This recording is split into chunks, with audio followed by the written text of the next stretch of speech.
શક્તિસિંહ ગોહિલે રાજ્યસભામાં મણિપુરનો મુદ્દો ઉઠાવ્યો છે। તેમણે સરકાર પર પ્રહાર કરતા કહ્યું કે ભાજપ સરકારે મણિપુરને તેના ભાગ્ય પર છોડી દીધું છે। તેમણે મણિપુરના વિકાસ મુદ્દે મોદી સરકારને ઘેરી આકરા પ્રહારો કર્યા છે। મનરેગાનો મુદ્દો ઉઠાવતા તેમણે કહ્યું કે 2023-24માં મનરેગાનું 50% ફંડ રિલીઝ થયું નથી। આ જ મુદ્દે વિસ્તારે વાત કરીએ આ વિડીયોમાં। નમસ્કાર, વાઇબ્સ ઓફ ઇન્ડિયા સાથે હું સુરભી। कांग्रेसના રાજ્યસભાના સાંસદ શક્તિસિંહ ગોહિલે રાજ્યસભામાં મણિપુર મુદ્દે સરકાર પર આકરા પ્રહારો કર્યા છે અને કહ્યું કે મણિપુરના બજેટ પર નજર કરીએ તો મહેસૂલ ખર્ચ 61% છે અને મૂડી ખર્ચ 39% છે। આવી સ્થિતિમાં આપણે મણિપુરના વિકાસની વાત કેવી રીતે કરી રહ્યા છીએ? સાથે જ તેમણે નિર્મલા સીતારમણ પર પણ નિશાન સાધ્યું છે। સાંભળો તેમણે શું કહ્યું। महोदय, मैं आज appropriation bill number 34 and 35, Manipur appropriation bill 37 and 38 के ऊपर मेरे विचार रखने के लिए खड़ा हुआ हूं।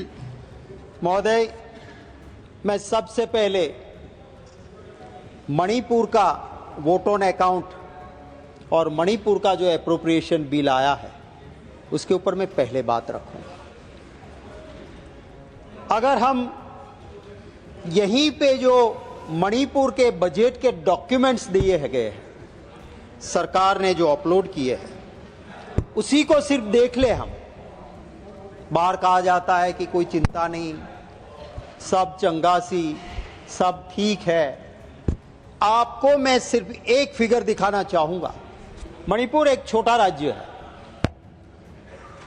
वहां पे भी आज जो यहां रूलिंग पार्टी है वही सरकार थी और उसने जो बजट रखा था, बजट एस्टिमेट था 24-25 का, उसके बाद उसने रिवाइज बजट रखा जो आज के फिगर्स दिख रहे हैं।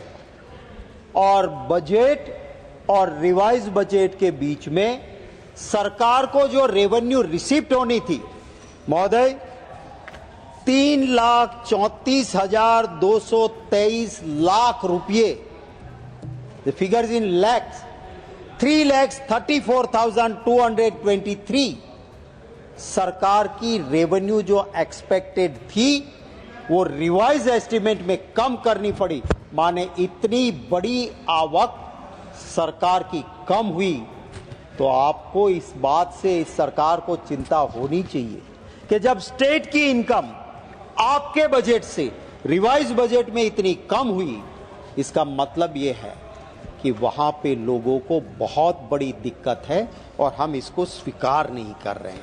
मैं महोदय जरूर ये कहूंगा शांत रहे कि हमें दलगत राजनीति से ऊपर उठना होगा। हमारे पॉलिटिकल इंटरेस्ट को छोड़ के नेशनल इंटरेस्ट को ऊपर रखना होगा। अगर देश एक ना रहा, अगर देश के अंदर हर कोने पे हम ये मैसेज नहीं दे पाएंगे कि सिर्फ जमीन नहीं, यहाँ के लोगों का जमीर भी हमारे साथ है और हमारा जमीर भी उनके साथ है, हमारा दिल भी वहां है, ये देश एक नहीं रह सकता है। और इसके लिए पॉलिटिकल अपने इंटरेस्ट क्या हम कुछ देश के हित में साइड में नहीं रख सकते हैं?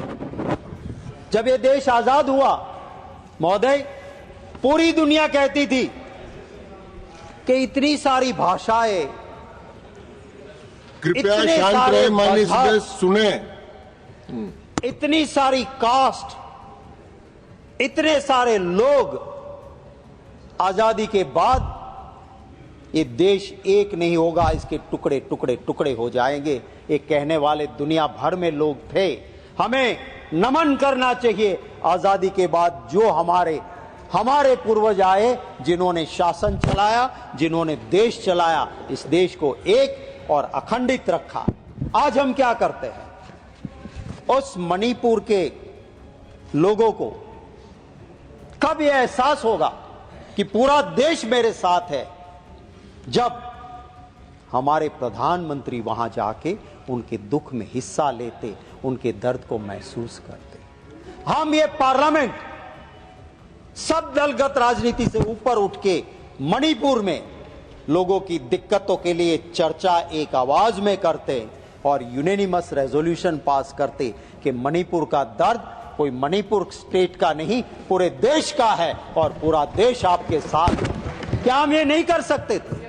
अगर ब्रिटेन की पार्लियामेंट इस पे चर्चा कर सकती है, अगर यूरोप की पार्लियामेंट में ये चर्चाएं हो सकती है, अगर दुनिया के देश इसकी चिंता कर सकते हैं, क्यों हमें चिल्लाना और लड़ना पड़े कि मेरे देश की पार्लियामेंट में मेरे देश के राज्य मणिपुर की चर्चा हमें दो? उसके लिए हमें क्यों लड़ना पड़े? मैं मानता हूं कि हमें इस बात को जरूर सरकार इस बात को उस सिर्फ पॉलिटिकल एस्पेक्ट से नहीं, सही मायने में ले, ये मैं जरूर उम्मीद सरकार से करता हूं।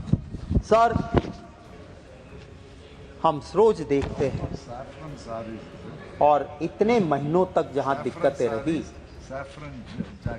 यस, एंड और इसके लिए मणिपुर में जब सैकड़ों जाने गई, हम कहते हैं बेटी बचाओ बेटी पढ़ाओ, वहां उन मां बेटियों की हालत देख, अगर पत्थर दिल इंसान भी है तो उसकी रात की नींद हराम हो जाए, उस तरह की परिस्थिति हमने देखी।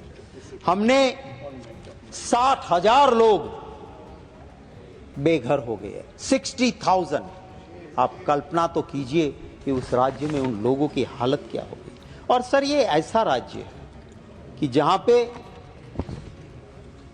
हम इतनी दिक्कतों के बाद जब राहुल गांधी जी वहां पे न्याय यात्रा लेके निकले, मैं भी गया हुआ था, सैल्यूट करता हूं, नमन करता हूं वहां के लोगों के दिलों को कि वो इतनी दिक्कतों के बाद भी प्यार से वो हमको वहां पे स्वागत करने के लिए खड़े थे।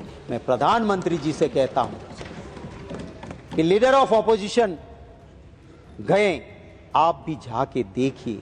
आज नमस्कार sir, very happy to see you here in the chair when I am speaking sir. आप जल्दी से बहुत अच्छे और स्वस्थ हो जाए, ये मेरी शुभकामनाएं मेरी पार्टी की ओर से और निजी तौर पे दे रहा हूं sir.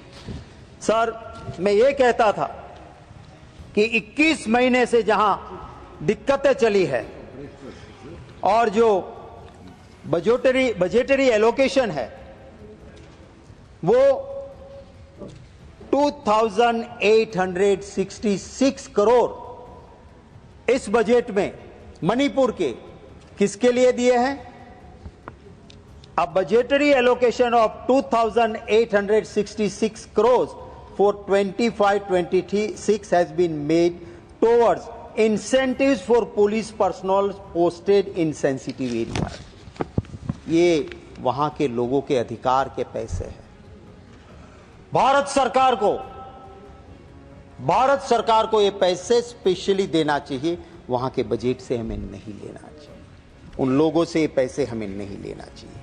Sir, relief and rehabilitation वहां के लोगों की अहम मांग है। मैं देख रहा था बजट डॉक्यूमेंट्स को, 15 करोड़, सिर्फ 15 करोड़ दिए गए। किसके लिए दिए गए? Temporary shelters.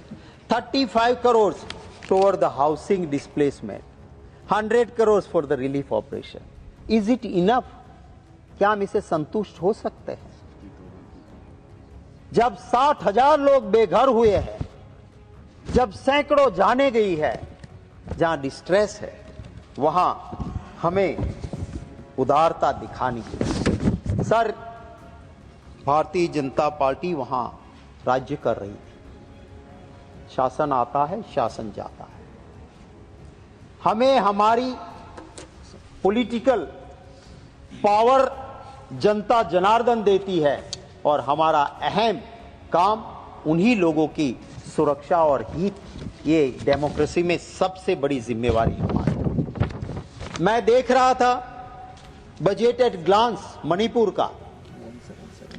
Sir, revenue expenditure 61%, capital expenditure 39%।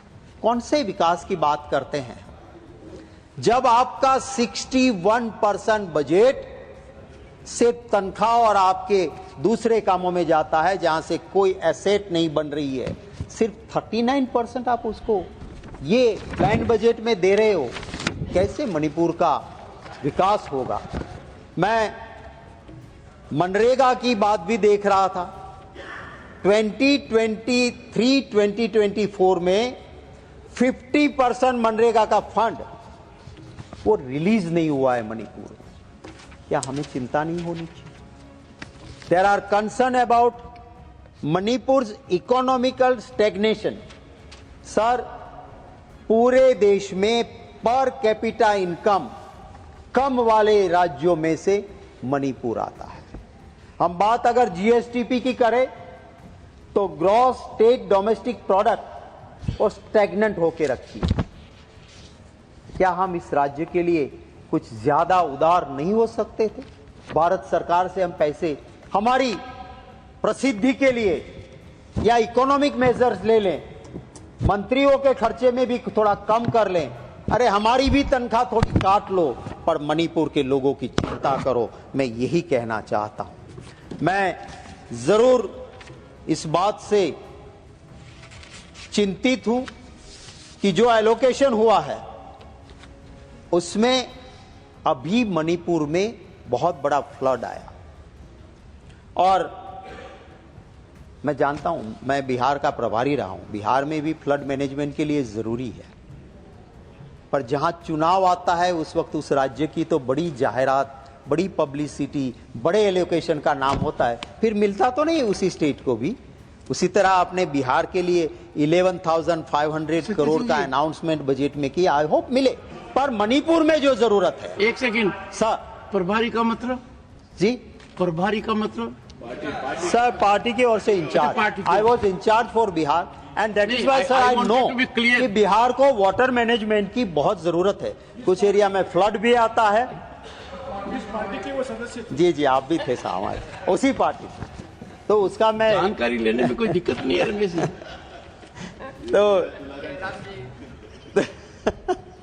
तो सर वहां 11,500 करोड़ अनाउंसमेंट हुआ है। वो तो पहले कितना दूं भी हुआ था, मिला कुछ नहीं था। पर मणिपुर के लिए, फ्लड से जूझ रहे उस मणिपुर के लिए कुछ प्रावधान करने की बहुत आवश्यकता थी। मैं एक बात कहना चाहता हूं, हमारे प्रधानमंत्री जी गुजरात से आते हैं, मैं बहुत करीबी से जानता हूं। प्रधानमंत्री जी, आपके जरिए सभापति महोदय में जरूर उनसे गुजारिश करूंगा कि गांधी जी भी गुजरात से थे। एक गरीब के घर में दिक्कत होती थी, थर्ड क्लास के डिब्बे में बैठ के वो वहां पहुंच जाते थे।